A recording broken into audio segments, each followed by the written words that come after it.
Our gospel lesson today comes from the 24th chapter of Luke, verses 13 through 35. Now on that same day, two of them were going to a village called Emmaus, about 7 miles from Jerusalem, and talking with each other about all these things that had happened.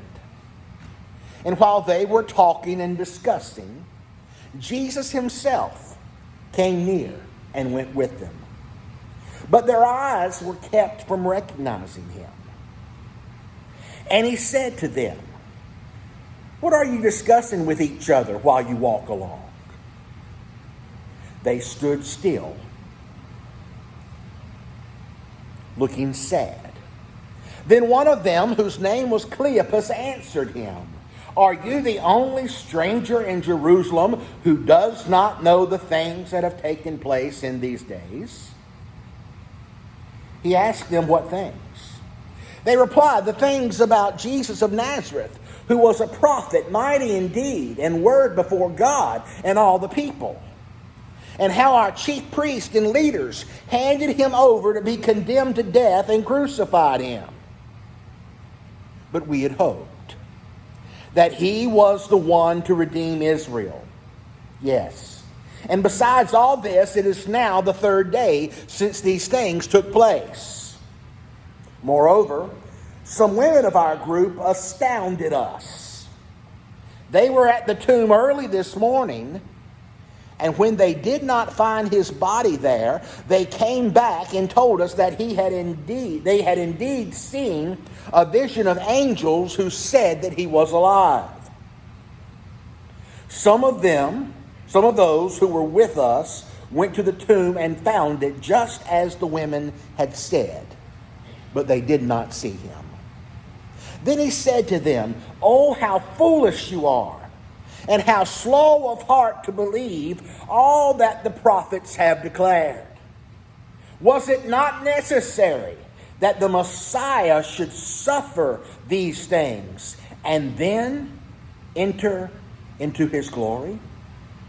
Then beginning with Moses and all the prophets, he interpreted to them the things about himself in all the scriptures.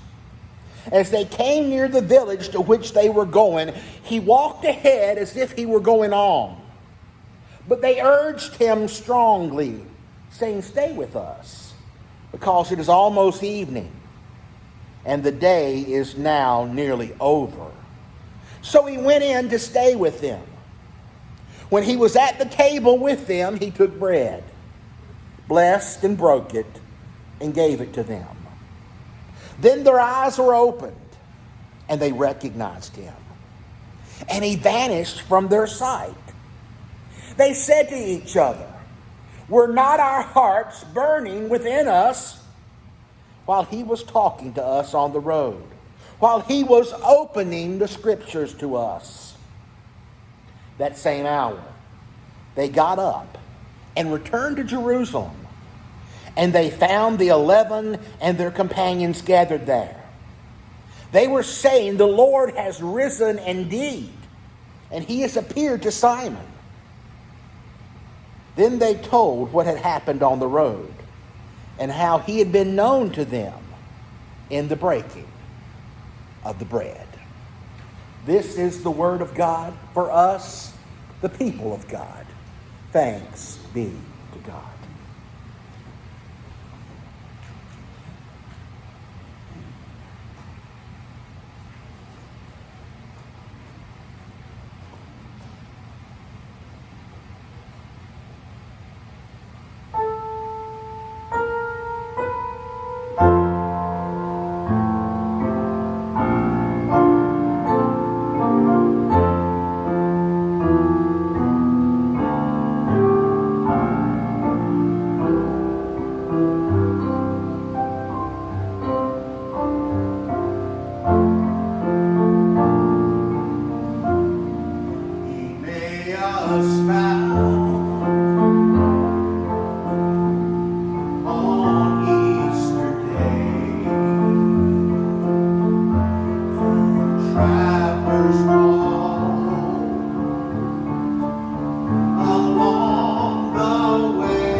grace, help them to see the gift of God's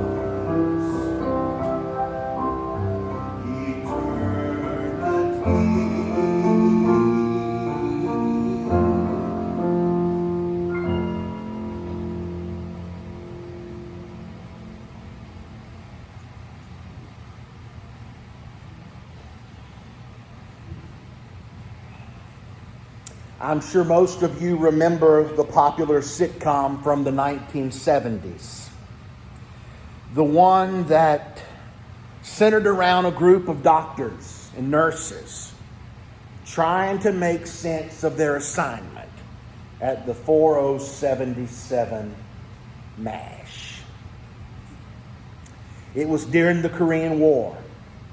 And there's one particular episode that really, I think, is the most profound of all the series. Major Winchester. You remember Major Winchester. He often protected himself from the horror of suffering and the death around him, but he finally breaks. And he's finally left defenseless.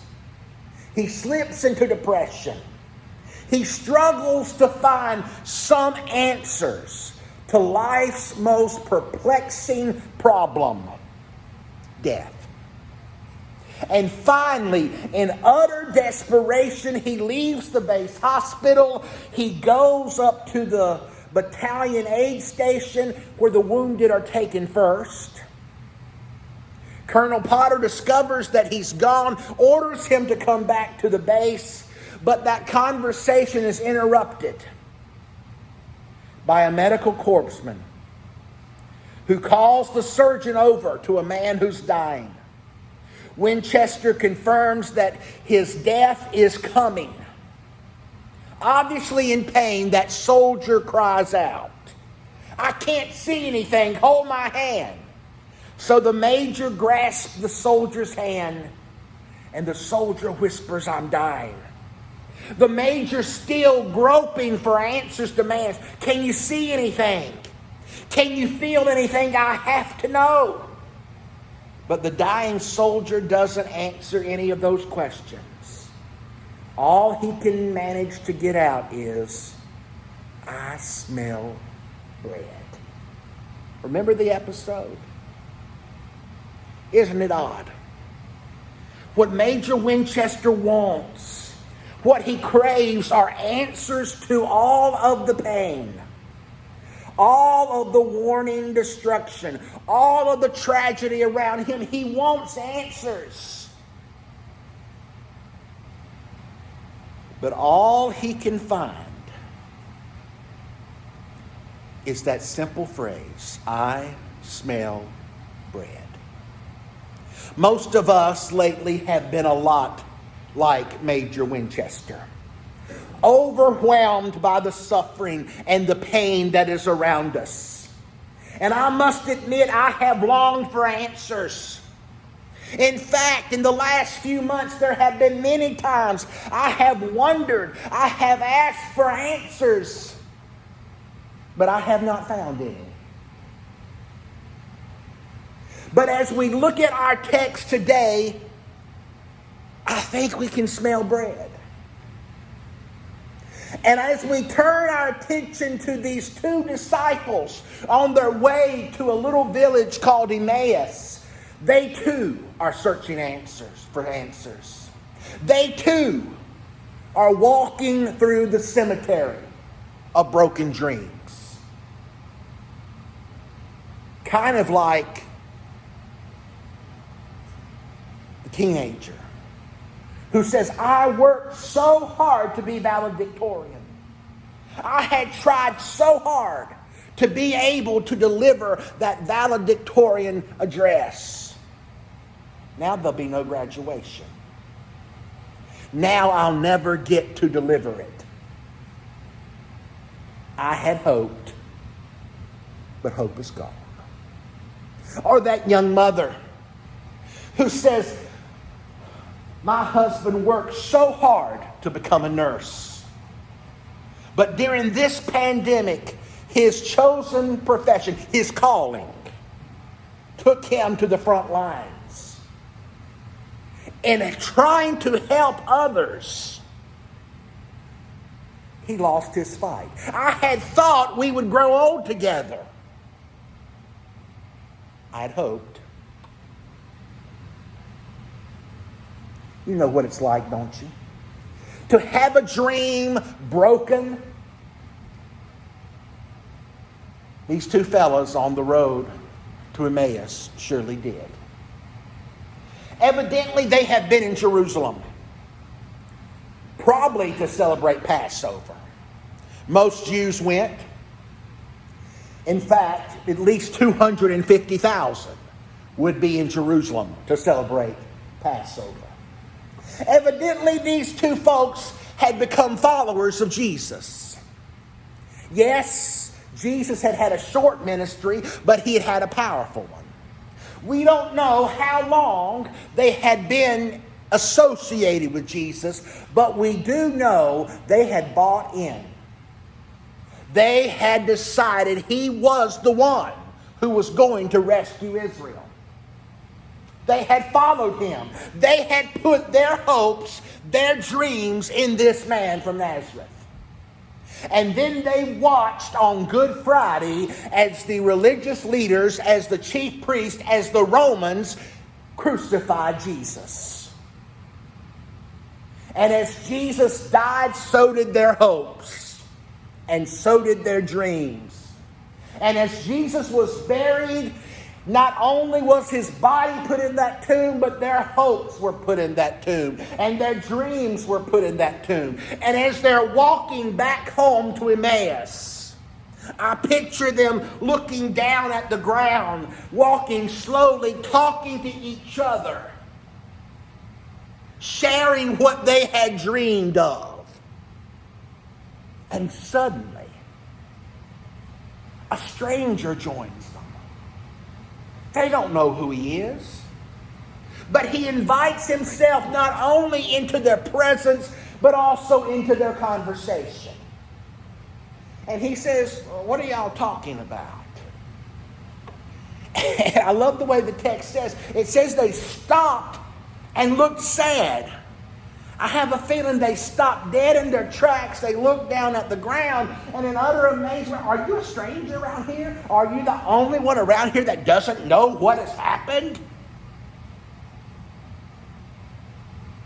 He says, "What?" And they tell him the whole story. There was a man named Jesus. We had put all of our hopes and dreams in the message he preached. We thought this was going to be the change we were looking for. We thought this was going to be the moment, but they crucified him. We had hoped. But now that hope is gone. Then the stranger starts to talk. And Luke says, beginning with Moses and the prophets, Jesus begins to open the scriptures to them. And Jesus begins to show them exactly how the prophecy works. They get to their home in Emmaus. It's getting late. They've already walked about 7 miles. The stranger acts like he's going to continue on. But these two fellows, I say fellows, we know one of them's a fellow. We don't have any clue who the other one is. Could have been his wife. Could have been a woman. I don't know. But they say, no, don't go. It's late. We've been walking a long time. You need something to eat. Stay with us. No, I'm going to go ahead. No, stay with us. So he says, okay. And Jesus goes into their house. Before too long, they decide to have a bite to eat. It's been a long day. They've suffered a lot on that day. And all of a sudden, the guest becomes the host. Jesus takes the bread. He blesses it. He breaks it. He gives it. And all of a sudden they realize they had been in the presence of Jesus this whole time. And suddenly everything is different. And they don't even wait till morning to go back to Jerusalem. I don't think they walked the 7 miles that night. I think they ran the 7 miles that night. They couldn't wait to tell the disciples, the other disciples, Jesus is alive. We have seen him. And so too was their hope. In the midst of their pain, in the midst of their search for answers, they found Jesus. What a great story. What does it say to us, though? I think it's important to notice who tells us this story.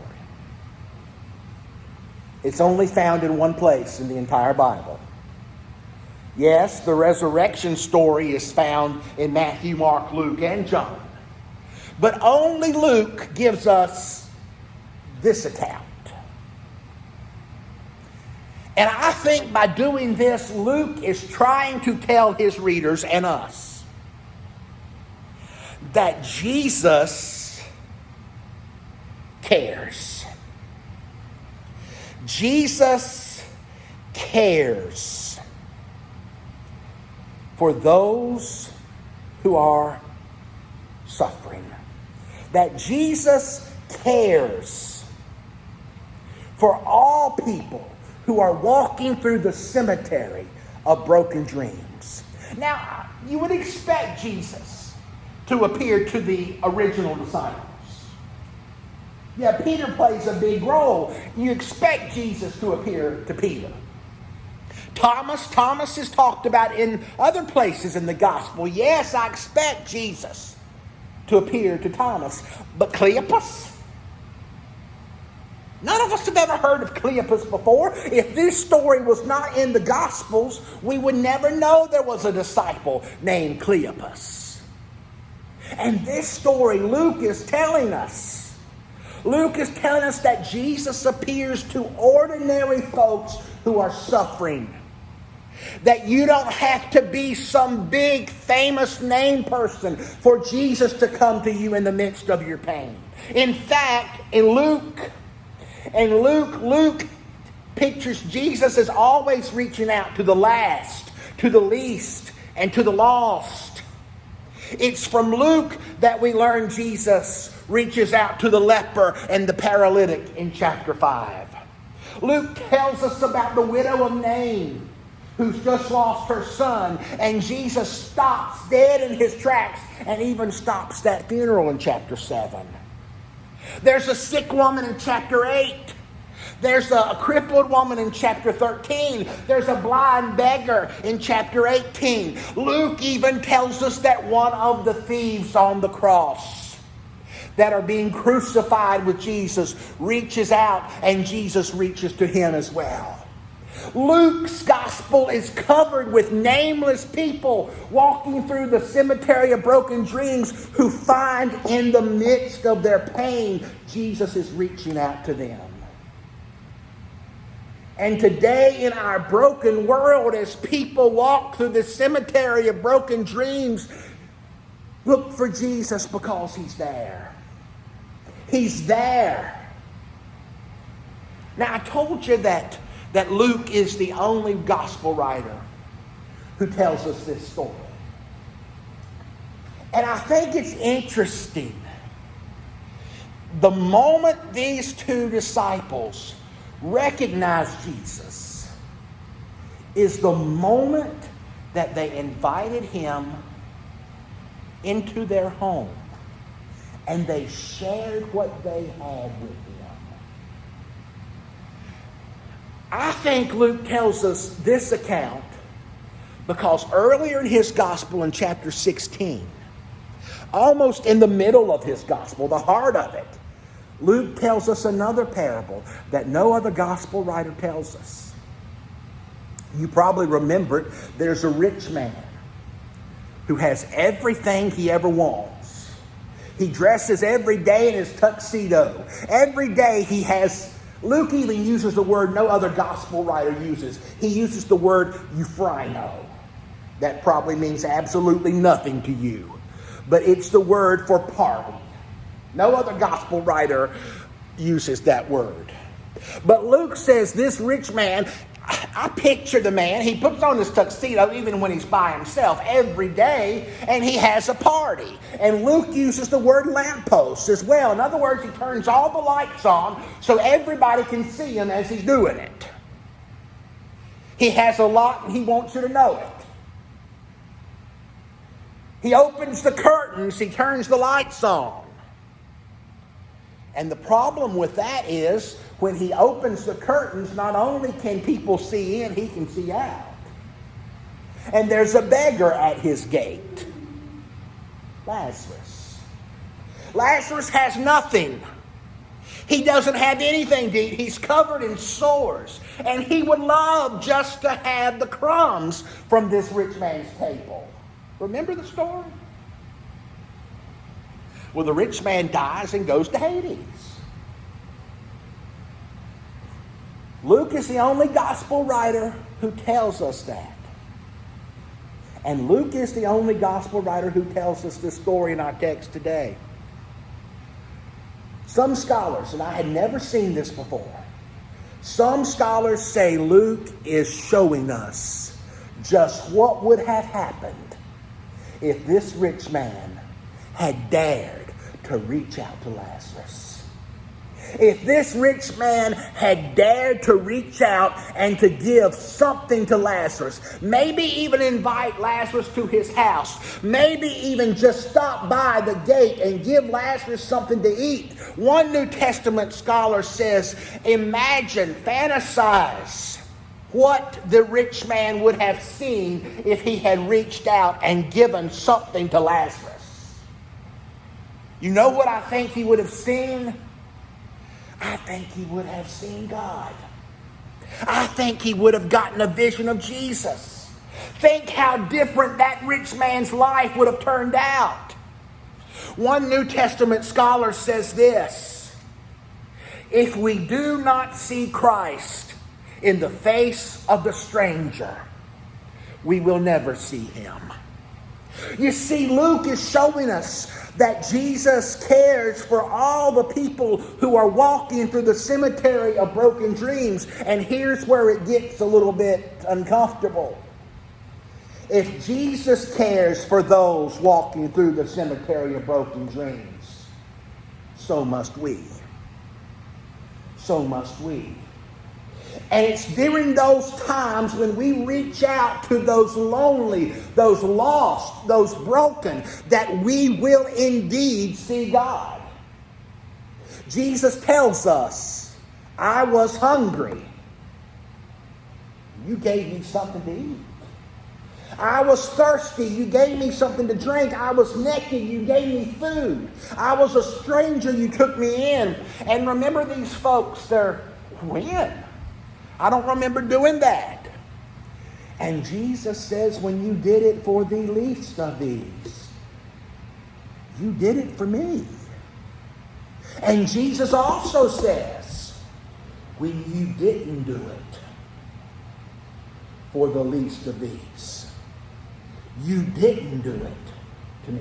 When you slammed the door on the stranger, when you slammed the door on the one who has a need, you were slamming the door in my face, Jesus says. It's not until these two disciples reach out to the stranger that they recognize and they get to see exactly who Jesus is. This story also indicates that Jesus cares for all the people who are confused and bewildered. And Jesus wants to help them sort through their confusion. And Jesus wants to help them make life, their confusion when life doesn't make sense. When Jesus meets these two disciples, what were they doing? They were discussing everything they'd just been through. Did you notice what Jesus did when he joined their presence? He listened. He listened to their story. And then he told them his story. If we are going to be the light of Christ in a dark world, if we are going to be the ones who help people walk through this cemetery of broken dreams, we've got to do two things. Number one, we've got to listen. We've got to care enough to listen to what they're going through. And second of all, we tell our story. I can't tell you how many people have told me, I don't know enough about the Bible to talk to somebody about Jesus. Do you know what you have experienced? Then you know enough. If you've got a story, and if you know Jesus Christ, you do have a story, then you've got enough to listen and to tell your story. One of the things that is very common in all of the resurrection narratives is that people need to take a second look. Think about it. Easter morning at the cemetery, Mary turns around. She sees Jesus, but who does she think he is? The gardener. And she asks him, "Where have you taken my Lord? I'll go get him." The two disciples on the Emmaus Road, they walk with him for 7 miles and don't recognize him. The disciples, they're on the boat fishing, and Jesus is on the shoreline. And he says, "Do you have any fish?" And they say no, and he tells them to throw the net on the other side. It takes all of these people a second look. I think finally this story is challenging us to take a look around us, to look one more time at our circumstances, to look one more time at everything that's going on. Because you know why? The very people and the very resources we need to deal with our challenges most of the time are right in front of us. That's what all of these resurrection appearances of Jesus show us. Maybe Luke is telling us that the people and the resources we need in order to face life's challenges are right in front of us. We just need our eyes to be open to them. We need our hearts to be warmed to embrace them, and our minds prepared to receive their wise counsel. Let me tell you one last thing. This passage reminds us that good things happen when we invite Jesus into our home. When these two disciples extended hospitality to this stranger from Galilee, their eyes were opened. They saw life from a different perspective, and that changed them forever. And I believe Jesus still does this for those that invite him into their lives and into their homes. Because you see, Jesus helps us see what's important in life. Jesus helps us see the potential we possess. And Jesus helps us see what needs to be done to develop healthy relationships and how to repair broken ones.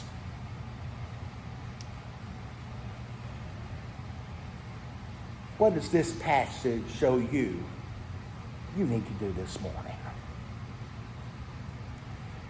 Who do you need to listen to? Who do you need to reach out to? What do you need to see that's right in front of your eyes?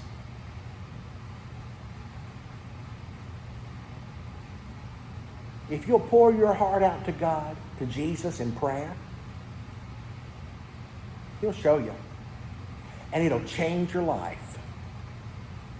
Just ask those two disciples on the way to Emmaus.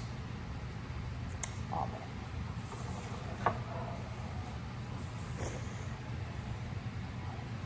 Let's stand and sing our final.